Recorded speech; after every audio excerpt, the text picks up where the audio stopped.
बिस्मिल्लाहिर्रहमानिर्रहीम। आज मैं पाकिस्तान पीपल्स पार्टी और सिंध हुकूमत की जानिब से मौजूद इलेक्शन कमीशन ऑफ पाकिस्तान के सामने हाजिर हुआ था। सिंध में बल्दियाती इंतखाबात के सेकंड फ़ेज़ के लिए आज मौजूद कमीशन ने हेयरिंग रखी थी, जिसमें सिंध हुकूमत को मदऊ किया था। उसके साथ साथ सियासी जमातों को, पाकिस्तान पीपल्स पार्टी को, मुत्तहिदा कौमी मूवमेंट, पाकिस्तान तहरीक इंसाफ और जमात इस्लामी की क़यादत को मदऊ किया था, ताकि हेयरिंग की जा सके और उसके बाद इलेक्शन के हवाले से फ़ैसला किया जा सके। सिंध हुकूमत के बिहाफ पे मौजूद इलेक्शन कमीशन को ये बताया गया कि माजी में सूबाए सिंध के अंदर बल्दियाती इंतखाबात करने का फ़ैसला किया गया और वो फ़ैसला सिंध हुकूमत ने, इलेक्शन कमीशन ने बाहमी मशावरत के साथ किया, जिसके तहत ये फ़ैसला किया गया कि पहले फ़ेज़ में सूबाई सिंध के अंदर सक्खर, लाड़काना, मीरपुर ख़ास और शहीद बेनज़ीराबाद डिवीज़न में इलेक्शन होगा, यानी कि सूबाई सिंध के 14 डिस्ट्रिक्ट्स के अंदर इलेक्शन होगा। और सेकंड फ़ेज़ के अंदर जो हमारा कराची डिवीज़न है और हैदराबाद डिवीज़न है, उसके अंदर इंतखाबात मुनक़्क़िद किए जाएंगे। पहला फ़ेज़ सिंध हुकूमत ने इलेक्शन कमीशन के अहकामात के मुताबिक अच्छे अंदाज से सरअंजाम दिया। चारों डिवीज़न्स के अंदर इलेक्शन हुए और कोई शुकूक व शुबहात आवाम को नहीं हुए इलेक्शन की क्रेडिबिलिटी के हवाले से, और लोगों ने अच्छे माहौल में अपने उम्मीदवारों का इंतखाब करके कामयाब उनको किया।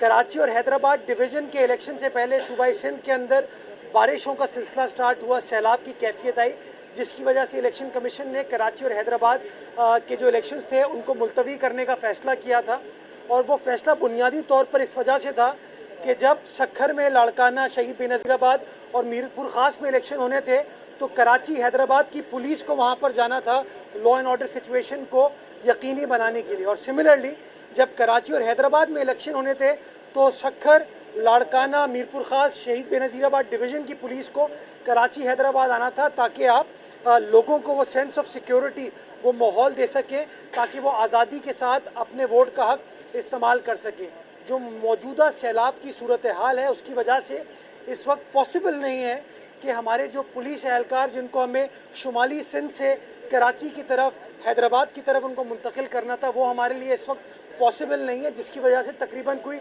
17,500 अफसरान हैं, एहलकार हैं, जिनका शॉर्टफॉल है सिंध पुलिस की जानिब से, जिसकी वजह से हम जो है इलेक्शन फ़िलहाल नहीं करा सकते। हमने इलेक्शन कमीशन को कन्वे किया कि सिंध काबीना ने इन हालात को मद्देनज़र रखते हुए ये फ़ैसला किया कि हमारे कानून का, सिंध लोकल गवर्नमेंट एक्ट का सेक्शन 34 सूबाई काबीना को ये इख्तियार देता है कि काबीना डेट के अंदर रद्दबदल कर सकती है। और इन हालात की वजह से काबीना ने 10 नवंबर को ये फ़ैसला किया कि 90 रोज़ के लिए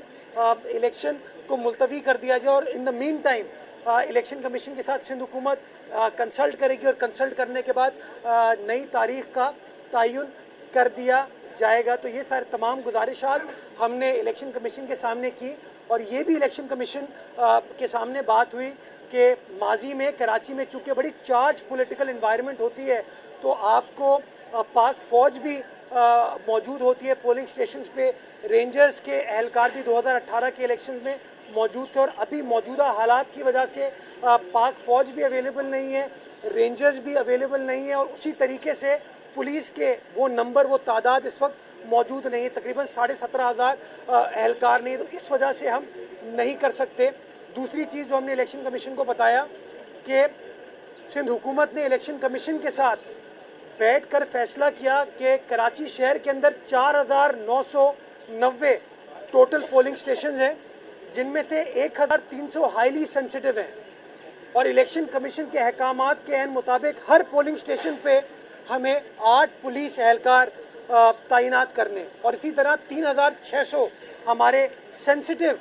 पोलिंग स्टेशन है, जहाँ पर 3,600 पोलिंग स्टेशन पे 4-4 एहलकार हमको तैनात करने। तो तकरीबन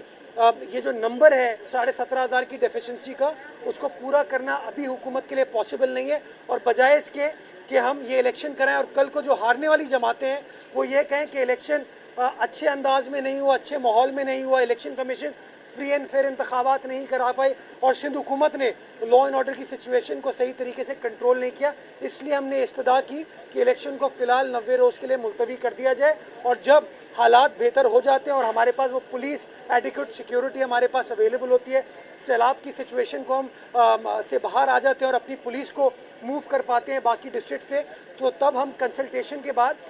डेट का तयन इलेक्शन कमीशन के सामने कर पाएंगे। इसी तरह की लगभग बात मुत्तहिदा कौमी मूवमेंट की जानिब से भी आई है, पाकिस्तान तहरीक इंसाफ की जानिब से भी आई है कि बेशक मुलतवी कर दिया जाए, बिकॉज हर सियासी जमात चाहती है कि इलेक्शन फ्री एंड फेयर हो, इलेक्शन उस अंदाज में हो जहाँ पे एक आम आदमी को ये सुकून हो, सेंस ऑफ सिक्योरिटी हो कि वो बासानी अपने वोट का हक इस्तेमाल कर सकता है। तो आज इलेक्शन कमीशन ने, फुल कमीशन ने अपना फ़ैसला महफूज किया और हम उम्मीद करते हैं कि आईन और क़ानून की रोशनी में वो फ़ैसला किया जाएगा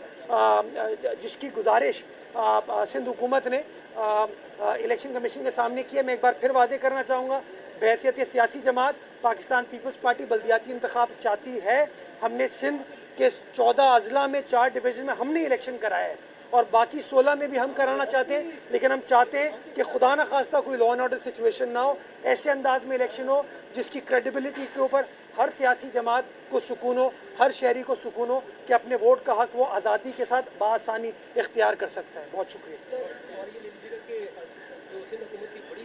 पुलिस है ना, बड़ी तादाद में यहाँ पर पहुँच चुकी है, उसको वापस ले जाकर क्यों इलेक्शन करा दिया? जी, यहाँ पे जो टोटल पुलिस मूव की है वफाकी हुकूमत की रिक्वेस्ट पे वो 5000 की है और वो 5000 आपकी डिस्ट्रिक्ट पुलिस नहीं है, वो रिज़र्व पुलिस है और टोटल जो शॉर्टफॉल है वो 17,500 लोगों का है। 17,500 पुलिस एहलकार आप कैसे मीट करेंगे? जमात इस्लामी के दोस्त ने कहा कि उस 17,500 नंबर को मीट करने के लिए आप पाक फ़ौज को और रेंजर्स को तैनात कर दें, जिस तरीके से 2018 में किया गया था, जिसके ऊपर कमीशन ने बताया कि मौजूदा हालात के पेश नज़र पाक फ़ौज और रेंजर्स की जानिब से भी स्टैटिक सपोर्ट के लिए जो कि इलेक्शन कमीशन पर पोलिंग स्टेशंस के ऊपर सिक्योरिटी की तैनाती होती है, उसके लिए इस वक्त ना पाक फ़ौज के पास अवेलेबिलिटी है और ना रेंजर्स के पास अवेलेबिलिटी है। 17,500 एक बड़ा नंबर है जिसको अकाउंट फॉर करना, जिसको मेकअप करना इस वक्त पॉसिबल नहीं है। इलेक्शन कैसे होंगे अगर ये नफरी आप कह रहे हैं ये भी वापस जाके पूरी नहीं होगी, फौज भी नहीं आ रही? इसीलिए हमने इलेक्शन कमीशन को कहा कि 90 रोज़ के लिए इसको मुलतवी करें। उसके बाद इलेक्शन कमीशन के साथ, जिस तरह इलेक्शन एक्ट 219 कहता है कि सूबाई हुकूमत इलेक्शन कमीशन के साथ कंसल्टेशन करे और कंसल्टेशन करने के बाद अपना शेड्यूल इलेक्शन कमीशन जो अनाउंस करे, तो हम अपनी गुजारिशात उनके सामने करेंगे। पहले ये फैसला कर लिया जाए ताकि कन्फ्यूजन ख़त्म हो, 90 रोज़ की क्लैरिटी आ जाए कि इलेक्शन नहीं हो रहे। उसके बाद सिंध हुकूमत इलेक्शन कमीशन के साथ बैठेगी और जिस तरीके से एहसन अंदाज से बाकी 4 डिवीजन्स के अंदर इसी सिंध हुकूमत ने, इसी इलेक्शन कमीशन ने इलेक्शंस कराएं, उसी तरीके से हम चाहते हैं कि कराची और हैदराबाद डिवीज़न के अंदर भी उसी अंदाज से अफाम व तफहीम के साथ अच्छे माहौल में इलेक्शन हो इंशाअल्लाह। बहुत शुक्रिया।